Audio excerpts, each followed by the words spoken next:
What did my daughter do when my mother-in-law gave unsolicited parenting advice in front of the whole family at Christmas? Christmas Eve. My mother-in-law Greta stands up at dinner. She taps her glass. Everyone looks. She says she wants to share some thoughts on modern parenting. I put my fork down. My husband Chris goes slightly pale. Greta says, children today lack discipline and structure. She makes several points. The points are directed, though not addressed at me. Everyone at the table knows they're directed at me. The kids have too much screen time, she says. Meals are too unstructured, she says. Children need firm bedtimes, she says. My children have firm bedtimes. She knows this. She was there when I enforced one 20 minutes ago.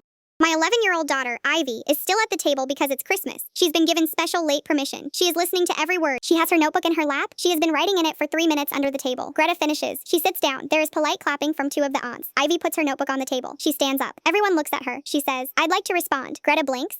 Chris makes a sound. Ivy says, as one of the children being discussed, she opens her notebook. She says, point 1, screen time. She reads her own daily screen time from her tablet's weekly report. She has it. She screenshotted it and printed it before Christmas because she had a feeling it is within the range recommended by pediatricians. She cites the source. She has the source written down. She looks at Greta. She says, I'm within guidelines. Greta opens her mouth. Ivy turns the page. She says, point 2, meals. She has a 2-week dinner log. Mom made dinner 12 of the last 14 nights. She reads 4 of the meals. She describes them. She includes vegetables. She says, the other 2 nights were a birthday and a school event, and we had homemade soup. She looks at Greta. She says, that's not unstructured. She turns the page. Point 3, bedtime. She reads her bedtime for every night of the last 2 weeks. It is the same time every night, 8:30. She circles a Friday where it was 9 because of a movie. She says, that's a Friday. She looks at Greta. She says, I have one exception in 14 nights. She closes the notebook. She looks at Greta across the table. She says, I appreciate that you care about how I'm raised. She says it genuinely. She says, but the things you mentioned tonight aren't happening the way you described. She pauses, and I wanted the record to reflect that. Greta stares at her. The 2 clapping aunts are not clapping. Chris is looking at his plate like it contains the secrets of the universe. Ivy's grandfather, who has been sitting quietly at the end of the table for the whole dinner, makes a sound. It might be a laugh. It might be approval. It's hard to tell. He's 83.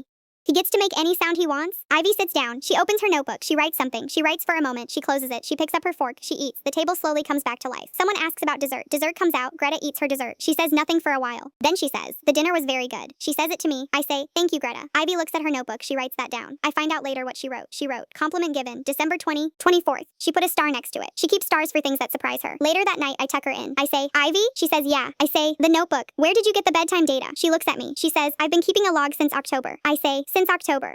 She says, I had a feeling about Christmas. I look at her. She pulls the notebook out from under her pillow. She opens it to October. It goes all the way to today. Every night, same time, 8:30, written in her own handwriting. Every single day for 2 months. She closes it. She says, I had a feeling. She puts it back. She says, good night, Mom.